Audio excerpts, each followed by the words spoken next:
आप सभी का स्वागत है ड्रीम सक्सेस एकेडमी में। दोस्तों, जैसे कि आप सबको पता होगा कि अभी हम लोग बीपीएससी शिक्षक भर्ती परीक्षा 2023 और बिहार मध्य निषद दरोगा को एक्सप्लोर कर रहे हैं। जैसे कि हमारे चैनल पे अभी लगातार प्रैक्टिस सेट चलाया जा रहा है, जो कि दोनों एग्ज़ामों के लिए बहुत ही महत्वपूर्ण क्वेश्चंस उसमें कलेक्ट किए गए हैं। आज हम बात करेंगे बीपीएससी शिक्षक भर्ती परीक्षा 2023 के द्वारा जो सब्जेक्ट वाइज क्वेश्चन पूछे जाएंगे। तो आज हम पर्यावरण को देखेंगे, ठीक है। पर्यावरण को हम डिस्कस करेंगे। आशा करता हूँ आप सभी को वीडियो पसंद आएगा, और यदि वीडियो पसंद आए तो लाइक एंड सब्सक्राइब जरूर करें। चलिए बढ़ते हैं हम क्वेश्चन। इसमें टोटल 20 क्वेश्चनों का सेट है और इसको हम चलिए आगे डिस्कस करते हैं। है कि पारिस्थितिकी, ठीक है, इकोलॉजी हम किसे कहते हैं। पहला क्वेश्चन है कि इकोलॉजी किसे कहते हैं। तो चलिए इसको हम आसान भाषा में समझते हैं कि इकोलॉजी जो है यह एक ऐसा विज्ञान है जिसके तहत हम सारे जीवों, अब सारे जीवों में कौन कौन सा आ जाएगा, जिसमें कि जैविक, सारे जीवों की बात करें तो जैविक तथा अजैविक, सारे जीवों में जैविक तथा, थोड़ा ये अब से लिख देते हैं, जैविक तथा अजैविक घटक, ठीक है, दोनों का अध्ययन किया जाता है, ठीक। साथ ही साथ वातावरण के साथ जो संबंध होता है उनका भी अध्ययन करा जाता है। साथ ही साथ उनका वातावरण के साथ जो संबंध होता है उनका भी अध्ययन करते हैं। इसमें हम अध्ययन करते हैं जैसे कि पौधे का, जंतुओं का, पौधे और जंतुओं का पर्यावरण के साथ अंतर संबंधों का, मानव का अध्ययन करते हैं, मानव जिस समाज में रह रहा है उस समाज का अध्ययन करते हैं, मानव और उनके समाज के बीच जो जटिल समस्याएं हैं उसके बारे में हम अध्ययन करते हैं, ठीक है दोस्तों। इकोलॉजी ये तो इम्पोर्टेंट नहीं, छोड़िए इसकी बात नहीं करते हैं। चलिए क्वेश्चन नंबर 2 की तरफ देखते हैं। क्वेश्चन नंबर 2 कह रहा कि परिस्थितिकी, जो कि इकोलॉजी शब्द का प्रयोग जो सबसे पहले किसने किया था।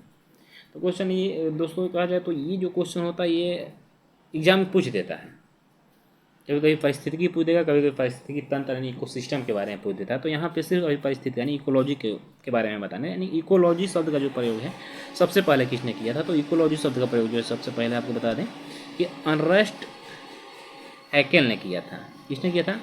अर्नेस्ट हैकेल ने किया था। और ये 1869 ईस्वी में किए थे। कहाँ के थे रहने वाले थे? ये रहने वाले थे जर्मनी के। जर्मनी के जीव विज्ञानी थे, ठीक। चलिए क्वेश्चन नंबर 3 के तरफ बढ़ते हैं। क्वेश्चन नंबर 3 कह रहा है कि परिस्थितिकी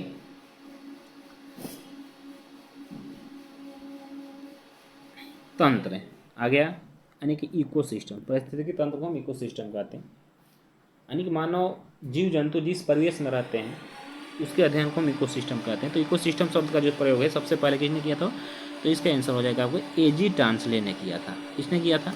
ये क्वेश्चन आया हुआ क्वेश्चन है, ये क्वेश्चन आता है एग्जामों में, पूछता है परिस्थितिकी तंत्र शब्द का प्रयोग सबसे पहले किसने किया था। तो इसका आंसर हो जाएगा एजी टांसले। कब किया था? 1935 में किया था। चलिए ठीक। क्वेश्चन नंबर 4 देखेंगे। क्वेश्चन नंबर 4 कह रहा है कि पर्यावरण की संरचना को कितने भागों में बांटा जा सकता है। तो पर्यावरण की जो संरचना है उसको हम 2 भागों में बांट सकते हैं। एक प्राकृतिक पर्यावरण, दूसरा मानव निर्मित पर्यावरण, जिसमें कृत्रिम जो मानव के द्वारा निर्मित पर्यावरण होता है। तो पर्यावरण को हम 2 भागों में बांटकर अध्ययन कर सकते हैं। क्वेश्चन नंबर 3 कह रहा परजीवी, ठीक है। परजीवी यानी जिसे इंग्लिश में पैरासाइट्स कहते हैं, किसे कहते हैं? तो दोस्तों आपको बता दें कि परजीवी वे जीव जो अपने आहार के लिए अन्य जीवों पर निर्भर रहते हैं, ठीक है, वो परजीवी कहलाते हैं। वैसे जीव जो अपने आहार के लिए अन्य जीवों पर निर्भर रहते हैं उन्हें परजीवी कहलाते हैं। एग्जाम्पल के तौर पर हम ले लें जैसे केंचुआ, मच्छर और तिलचट्टे, यानी जितने भी कीड़े मकोड़े हैं वो कहा जाए तो परजीवी के अंतर्गत आ जाते हैं, क्योंकि इनको अपने भोजन और आवास के लिए दूसरे जीवों पर आश्रित रहना पड़ता है। चलिए क्वेश्चन नंबर 6 देखेंगे। क्वेश्चन नंबर 6 कह रहा है कि उत्तरी अमेरिका, बहुत इंपॉर्टेंट क्वेश्चन है और आप लोग एक बार इसको बढ़िया से याद कर लीजिएगा कि उत्तरी अमेरिका, सॉरी दोस्तों इसको नीचे कर लेते थोड़ा सा, उत्तरी अमेरिका के घास के मैदान को क्या कहा जाता है? उत्तरी अमेरिका के घास के मैदान को हम प्रेयरीज कहते हैं। क्या कहते हैं? प्रेयरीज कहते हैं। ठीक, उत्तरी अमेरिका के जो घास का मैदान है उसको हम प्रेयरीज के नाम से जानते हैं।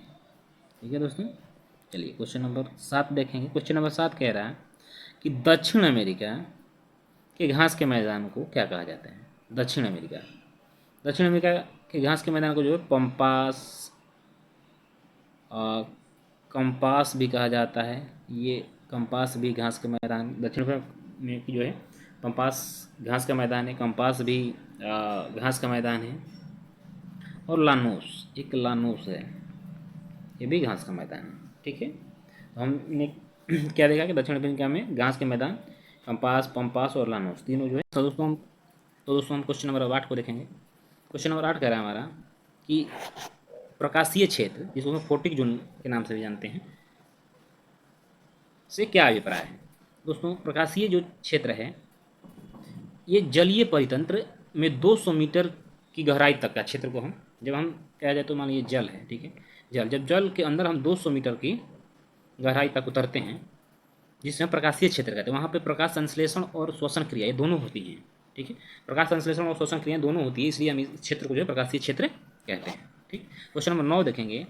क्वेश्चन नंबर 9 देखेंगे, कह रहा है कि ये कि अप्रकाशीय क्षेत्र, जिसको अफोटिक जोन के नाम से जानते हैं, अफोटिक जोन से क्या तात्पर्य है? तो जलीय परितंत्र में 200 मीटर की गहराई के बाद का क्षेत्र जो होता है, ठीक है, जैसे कि प्रकाशीय में 200 मीटर तक की गहराई को हम क्या कर सकते हैं, वहाँ पे श्वसन और प्रकाश संश्लेषण दोनों क्रियाएं होती थी, किंतु प्रकाशीय क्षेत्र के तहत हम बात करें तो जब 200 मीटर से हम, यानी 200 मीटर की गहराई से यदि हम नीचे की ओर बढ़ेंगे तो वहाँ पे केवल हम श्वसन, सांस ले सकते हैं, प्रकाश संश्लेषण वाली कोई क्रिया नहीं होती है। ठीक है, जिसे हम अप्रकाशीय क्षेत्र के नाम से जानते हैं। चलिए क्वेश्चन नंबर हम 10 देखेंगे। इसमें कह रहा है कि देश में सर्वप्रथम वन नीति कब आई थी? तो देश में सर्वप्रथम जो वन नीति आई थी सन 1894 ईस्वी में आई थी। बिल्कुल सही है। चलिए क्वेश्चन नंबर 11 देखेंगे, परिस्थितिकी तंत्र, जिसको इकोसिस्टम बोलते हैं, के जैविक घटक यानी बायोटिक कंपोनेंट कौन कौन से हैं? तो इसमें जैसे बताया गया था, पौधे हैं, जीव जंतु हैं, सूक्ष्म जीव आदि अपघटक हैं, ये सब जो है परिस्थितिकी तंत्र के उदाहरण क्या, अपघटक भी लिख लीजिएगा यहाँ पर, अपघटक, ये सब जो परिस्थितिकी तंत्र के घटक हैं। चलिए क्वेश्चन नंबर 12 देखेंगे कि परिस्थितिकी तंत्र के अजैविक घटक कौन कौन से होते हैं? तो दोस्तों परिस्थितिकी तंत्र के जो अजैविक घटक हैं उसमें अकार्बनिक पदार्थ, कार्बनिक पदार्थ, ठीक, अकार्बनिक पदार्थों में जैसे sulphur, nitrogen, phosphorus, carbon dioxide, यानी जो भी गैसें हैं, जो भी वैसे सब वो सब जो है अकार्बनिक पदार्थों में आ जाएंगे। कार्बनिक पदार्थ में बात करें तो प्रोटीन हो जाएगा, कार्बोहाइड्रेट हो जाएगा, जो भी न्यूट्रिशियंस हमें मिलता है वो कार्बनिक पदार्थ में के अंतर्गत आ जाएगा। दूसरी बात, सूर्य का प्रकाश, तापमान, नमी, सब ये जो है पारिस्थितिक तंत्र के जो अजैविक घटक हैं। 13 नंबर देखेंगे। क्वेश्चन नंबर 13 कह रहा कि दो पारिस्थितिकी तंत्रों के बीच की सीमा, ये बहुत ही इंपॉर्टेंट क्वेश्चन है और इसको आप VVI लिख लीजिएगा, क्योंकि ये क्वेश्चन जो है इन परीक्षाओं में कुछ देता है अक्सर। ये दो पारिस्थितिकी तंत्रों के बीच की जो सीमा है उसको हम किस नाम से जानते हैं? उसको हम इकोटोन के नाम से जानते हैं। ठीक है, चलिए क्वेश्चन नंबर 14 हम देखेंगे। कह रहा है कि विश्व पर्यावरण दिवस कब मनाया जाता है? विश्व पर्यावरण दिवस कब मनाया जाता है? दोस्तों आज 6 जून है और विश्व पर्यावरण दिवस जो है 5 जून को मनाया जाता है। इस बार जो विश्व पर्यावरण दिवस का जो थीम था, क्या थीम, वो था solution to pollution, solution to plastic pollution, मतलब हमें प्लास्टिक जो प्रदूषण है, प्लास्टिक से हो रहे प्रदूषण को का निस्तारण करना है। यहाँ पर लिख लीजिएगा कि इस बार का जो थीम है सोल्यूशन टू प्लास्टिक पोल्यूशन। ठीक है, इस बार का जो थीम है, और ये थीम काफ़ी इंपॉर्टेंट हो जाएगा क्योंकि एग्जाम की दृष्टि से देखा जाए तो कभी कभी थीम पूछ देता है। तो विश्व पर्यावरण दिवस 5 जून को मनाया जाता है। विश्व पर्यावरण दिवस 5 जून 2023 का थीम था वो है सोल्यूशन टू प्लास्टिक पॉल्यूशन। ठीक, चलिए क्वेश्चन नंबर 15 देखेंगे और यहाँ पे क्वेश्चन नंबर 15 का विश्व वानिकी दिवस हमें बताना है। तो विश्व वानिकी दिवस दोस्तों 21 मार्च को मनाते हैं। बिल्कुल सही है। चलिए क्वेश्चन नंबर 16 है। और क्वेश्चन नंबर 16 देखेंगे, विश्व ओजोन दिवस कब माना जाता है? बहुत इंपॉर्टेंट क्वेश्चन हो जाएगा। विश्व ओजोन दिवस अक्सर एग्जाम में पूछ देता है। विश्व ओजोन दिवस हम मनाते हैं 16 सितंबर को। ठीक दोस्तों, किस राज्य का समुद्री तट दक्षिण अमेरिका के विशाल ओलिव रेडली टर्टल के लिए नीलय स्थल के रूप में प्रसिद्ध हुआ? तो दोस्तों आपको बताऊं कि ये जो ओलिव टर्टल है ये कछुआ की प्रजाति है। तो हमें बताना है किस राज्य का समुद्री तट ओलिव टर्टल कछुए के लिए प्रसिद्ध है, तो वो उड़ीसा का हो जाएगा। ठीक, चलिए इसके बारे में थोड़ा सा जान लेते हैं कि ओलिव कछुए जो होते हैं के प्रजनन केंद्र भी अवस्थित है। यहाँ पे ओलिव कछुए के प्रजनन केंद्र भी अवस्थित है उड़ीसा में। ठीक, क्वेश्चन नंबर 18 है कि प्राथमिक उपभोक्ता किसे कहते हैं? तो वैसे जीवधारी जो प्राथमिक उत्पादों अर्थात हरे पौधों से अपना भोजन प्राप्त करते हैं। प्राथमिक उपभोक्ता वैसे जीवधारियों को कहते हैं जो पेड़ पौधों से अपना भोजन प्राप्त करते हैं, जैसे कि बकरी, हिरण, खरगोश, गाय, बैल, भैंस इत्यादि, ये सब जो है प्राथमिक उपभोक्ता है। ठीक है, द्वितीय उपभोक्ता किसे कहते हैं? द्वितीय उपभोक्ता उसे कहते हैं जो अपना भोजन प्राथमिक उपभोक्ताओं को खाकर पूरा करते हैं। ठीक है, यहाँ क्वेश्चन आगे बढ़ेंगे क्वेश्चन नंबर 19 की तरफ। क्वेश्चन नंबर 19 कह रहा कि अपघटक किसे कहते हैं? ठीक, तो आपको बताने कि अपघटक किसे कहते हैं। तो वैसे जीवीय घटक जो उत्पादक तथा उपभोक्ताओं की जो मृत्यु हो जाता है इसके पश्चात उनके शरीर का अपघटन करते हैं, अपघटक कहलाते हैं। चलिए अब आपको समझाते हैं कि जब उत्पादक तथा उपभोक्ता क्योंकि मृत्यु हो जाता है तो जो जीव उनको खाकर पचा लेते हैं, अपघटन, उसे हम अपघटक कहते हैं। जैसे केंचुआ, कोई चीज़ जैसे मर जाता है तो केंचुआ क्या करता है, उसको खा जाता है और उर्वरक मिट्टी का एक उर्वरा मिट्टी का निर्माण करता है। दूसरी बात कहा जाए तो अपघटक में जैसे चील, ये अपघटक में आ जाएगा। ठीक, मरे हुए मवेशियों को चील, कौवे इत्यादि सब खा जाते थे, ये सब अपघटक के रूप में जाने जाएंगे। अपघटन से निर्मित साधारण पदार्थों द्वारा ये अपना भोजन भी प्राप्त करते हैं। ठीक, इस क्रिया में जटिल कार्बनिक पदार्थ टूटता है तथा नाइट्रोजन और कार्बन डाइऑक्साइड, फास्फोरस, कैल्शियम आदि बनता है। अपघटक के जैसे उदाहरण में जीवाणु हो जाएंगे, ठीक, और कवक हो जाएंगे। इसके अंदर बैक्टीरिया भी हम ले सकते हैं, बैक्टीरिया भी हो जाएगा। ठीक है दोस्तों, चलिए क्वेश्चन नंबर 20 है और यह क्वेश्चन नंबर अंतिम हुआ कि भोपाल गैस त्रासदी में किस गैस का रिसाव हुआ था? भोपाल गैस त्रासदी में किस गैस का रिसाव हुआ था? और बहुत बार एग्जामों में पूछा गया क्वेश्चन है, इसका क्वेश्चन आंसर हो जाएगा मिथाइल आइसोसाइनाइड। मिथाइल आइसोसाइनाइड कब हुआ था?